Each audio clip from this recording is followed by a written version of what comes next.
Marty Nemko. This is another of my fictional short stories. This one is called A Faint Smile. Like my dad, I rarely smile. I don't know why. It just seems hardwired in me. That partly explains why, despite a master's degree, I chose a career as a landscaper. Plants don't mind that I don't smile. After 35 years at it, I just retired as California College's senior landscaper. For a while, after retiring, I was busy enough with the stereotypical.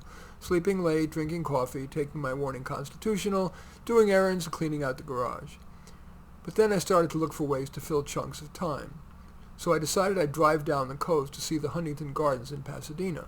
Yeah, to see the flowers, but also to see if somehow shaking things up would enable me, despite my dour demeanor, to make a friend. But when I stopped along the way for coffee or lunch, and I tried to establish eye contact, even force a bit of a smile, not so much as to look weird, people wouldn't reciprocate, so I was back in the car, enjoying the coastal scenery, my audiobook. I was listening to Anthony Doerr's Cloud Cuckoo Land, and trying to figure out how I'd fill my next, hopefully, 30 years. The Huntington Gardens were surprisingly empty. I had them almost all to myself. I enjoyed them, especially the camellias, the roses, and Japanese garden. But when I saw a person, especially someone near my age, I mustered that semi-smile and looked. Again, nothing came back. I had planned to stay overnight and see the Magic Castle and see a concert at the Hollywood Bowl.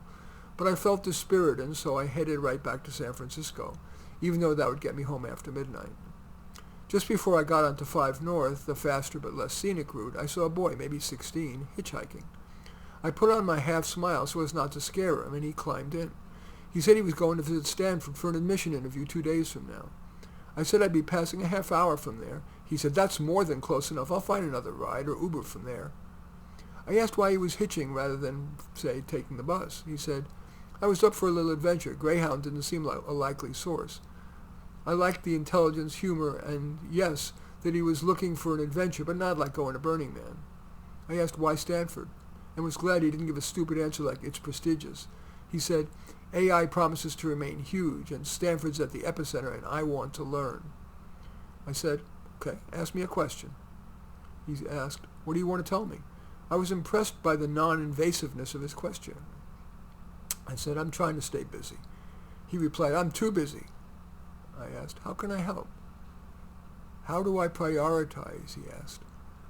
"Don't kill yourself for a few extra points. Live richly." Can you give me examples? Sometimes it's a hobby, a friend, a romantic partner, activism, whether liberal or conservative. There are conservative activists? Fewer and fewer, they've been victim of the 3 C's, censure, censor, and cancel. We talked more in that simpatico way, and I decided to drive him all the way to Stanford. As he got out, I noticed that my phony half-smile had turned into a real one. I said, "Email me or phone me if you ever feel like talking." He nodded with his own half-smile and said he would. I believe him. Even so, I drove home with the half-smile slowly drifting back to baseline. In any event, that fictional short story is called A Faint Smile.